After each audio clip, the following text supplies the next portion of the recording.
I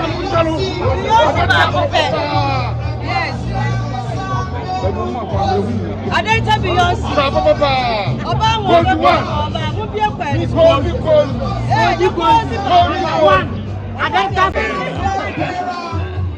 Election 2024 of the new Patriotic Party. His Excellency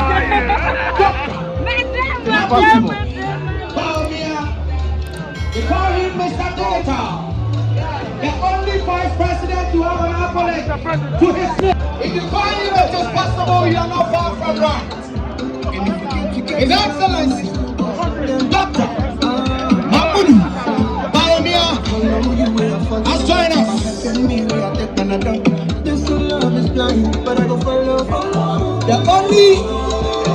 The former Vice President, Dr.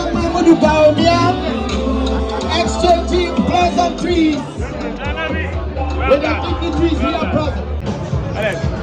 Professor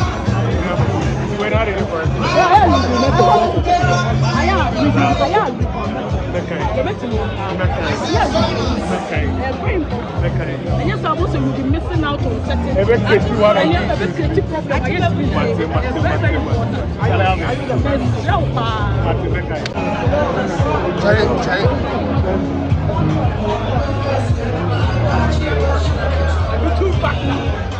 The next. On this great day, as we launch our Patriotic Institute. Today, we are reminded of the principle of loyalty. And these are stories that define us, not as abstract political narratives. They are living testimonies of ordinary Ghanaians who chose principles and conviction over convenience. These stories remind us why loyalty to our cause transcends momentary dissatisfaction.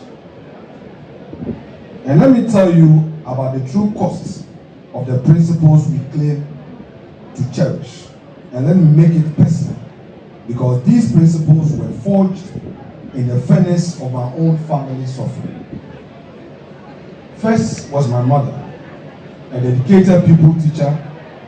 She lost her livelihood because she refused to bend the knee to the 31st December Women's Movement, and as a result, she was redeployed, a weapon that they used. And she stood firm because her husband was part of this great tradition. She would have joined the 31st December Women's Movement and saved her career, but she chose loyalty to her convictions over the security of her salary. My stepfather, a hard-working mason foreman at Pomazi Poultry Enterprise in Winneba, found himself demoted and transferred to Akufo Warehouse after the 1996 elections. Not for incompetence, not for any professional failure, but for the crime of wearing his NPP allegiance openly. His expertise, his years of dedicated service, his proven competence, all rendered worthless by political vindictiveness. And my own dad, a civil servant at the Ministry of Agriculture's Mechanization Division, became a casualty of his own courage for daring to challenge the junta's excesses. He was not merely dismissed, he was forced into exile in Côte d'Ivoire when an opportunity arose for him to serve at the UN in Geneva. The very ministry that had cast him out refused to release his clearance letter. A 39-year-old man in his prime was forced into retirement, his expertise wasted, his family shattered, his dreams destroyed by the very petty vindictiveness of those who could not tolerate dissent. But let me tell you what this meant for a young boy trying to make sense of the world where principle came at such a crashing cost. The economic turmoil that followed these acts of political persecution nearly destroyed my education. School fees became mountains too high for a broken family to climb. As my parents struggled, my mother without her teaching post, my stepfather demoted to menial work, my father in exile. My educational future hung by the finest of threads. It was only through the bursary I won from Dr. Papa Kwesindo that my educational path was salvaged from the wreckage of political vindictiveness. But how many brilliant young minds were we able to save? How many dreams did we allow to die in the darkness of political persecution? How many children of MPP families saw their future sacrificed on the altar of their parents' principles? This is what loyalty came at a cost to my family. This is what standing for the MPP meant in practical terms. Not just political rhetoric, but empty plates, unpaid school fees, scattered families, and dreams deferred. Yet my parents never wavered. They understood something that perhaps we have forgotten, that our individual grievances pay in comparison to the collective good we serve. Pain on the shelf. Let us not lose heart. The battle, as we say, is still the Lord's. My dear patrons, the elephant is mighty. Though it may stumble, it does not fall forever. We shall rise again, and we shall do so with clarity and a better strategy. Let us put an end to the anger and division of the past, and let us move forward as one people. The elephant is a winning symbol, and we shall win to save Ghana again. Long live the new Patriotic Party. Long live the ideals of development in freedom. And long live the democratic spirit of Ghana. Thank you very much.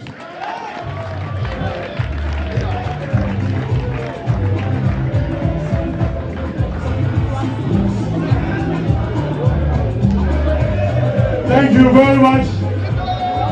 The minority leader raps from our minority caucus, Honorable Sapon Amprechum, MP Mampong, Honorable Hassan Tampoli, MP Bushegu, Honorable Yaw Edichum, MP Bosumche, Honorable Madame Patricia Apeje, MP Asokwa, and the minority leader himself, the Honorable Member of Parliament for Ifutu. The moment we have been waiting for. We have the former president in our midst. We are fortunate to have His Excellency John Ejekum Kufuor to give us a message and also to officially launch the Patriotic Institute for us.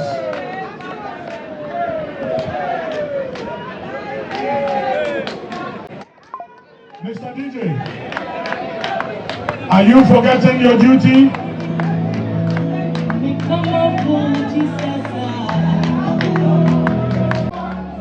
His Excellency, let's be upstanding, let's be upstanding, let's be upstanding.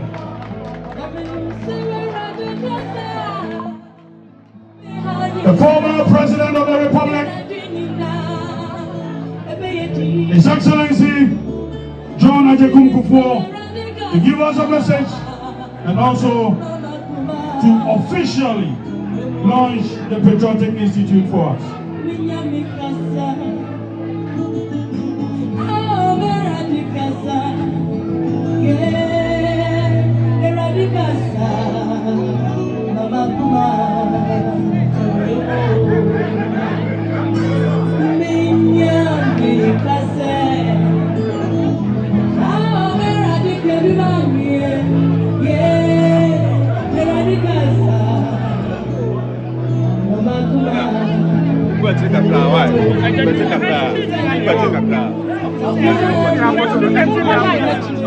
Thank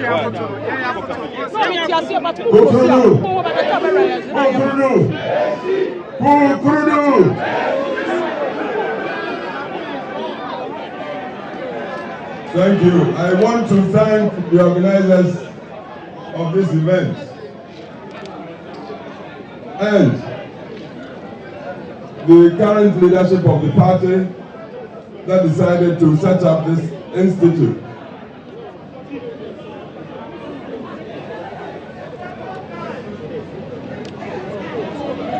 I have listened to Professor Okwe. He gave the history of our tradition. And I've also listened to the minority leader in parliament, Afenyo. Beautiful statements. But I do not want us to delude ourselves. We must ask, how come a party with the philosophy and vision for humanity, that's our main strength, humanity, of our tradition, how come we have been reduced to the current situation, a situation we all regret or must regret? This thing didn't happen just like that. If we take care to look at the electoral history from 2016, 2020, and the current leadership of the party, senior high to the universities, Ghana would support this. Who would want to live under a dictatorship that would grab people and put in detention 5 years without trial? Ghana does not support that. 2016, the nation very liberally gave us power, huge majorities. But just 4 years later, let's be critical with ourselves. What was the outcome of the 2020 election? And then just another 4 years, what was the outcome of the 2024 election?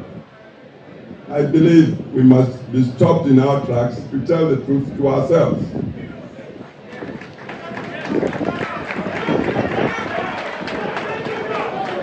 I believe such self-critical analysis would be the first step to our regaining power. And it's possible for even 2028.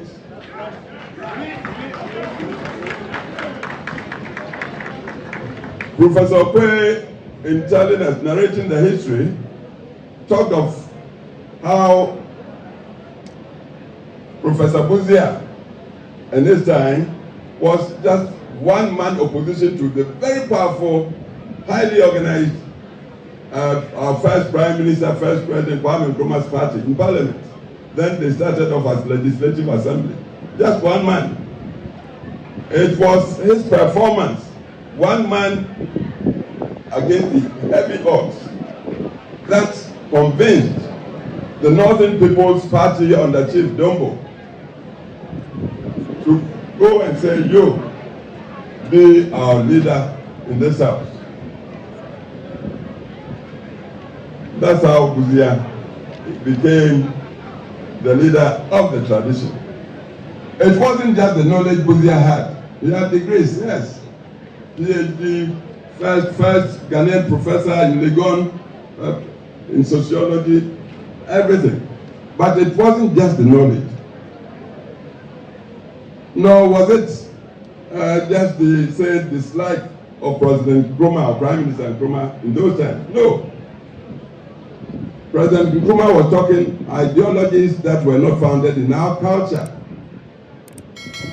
Bawumia, like Dankwa before him, Dankwa unfortunately never got a chance to be part of the Legislative Assembly of Parliament. But he taught the principles, very enduring, very eternal principles that I believe the whole world is moving to support these days. Bawumia continued with that. Common humanity,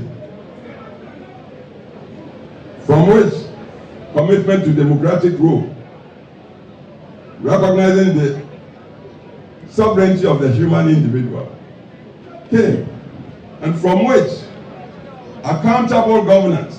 When the people give you their mandate by voting, they give the elected their power to go and govern. So if I give you my power to go and govern, then you must be accountable to me. That was what Dankwa and Bawumia talked. This was what pleased the then leadership of the North. Chief Dombo, Chief Yakubutali, Tolona,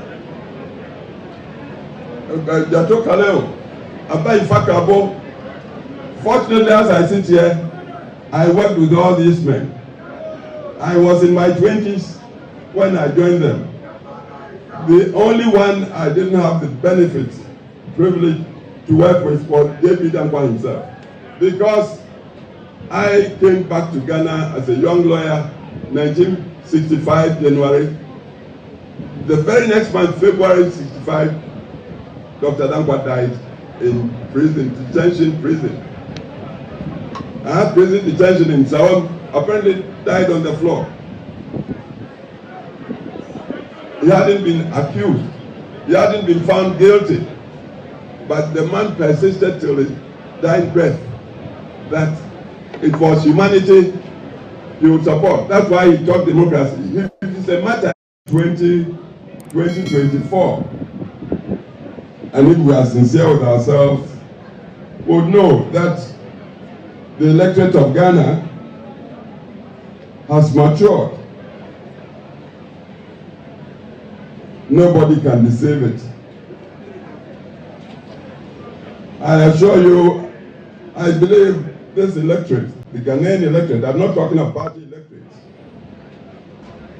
has not rejected the value systems of our tradition. Who doesn't want respect for human rights? Who wouldn't want an economy that is generating wealth to benefit the entire population inclusively? Who would not support equality of opportunity for all the children of Ghana?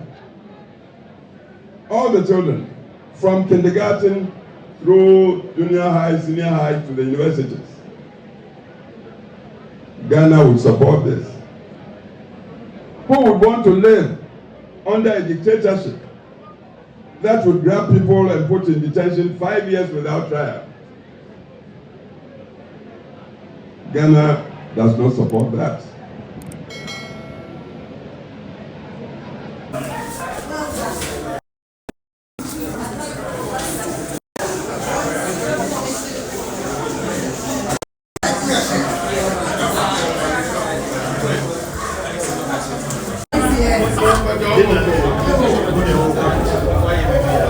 Chairman.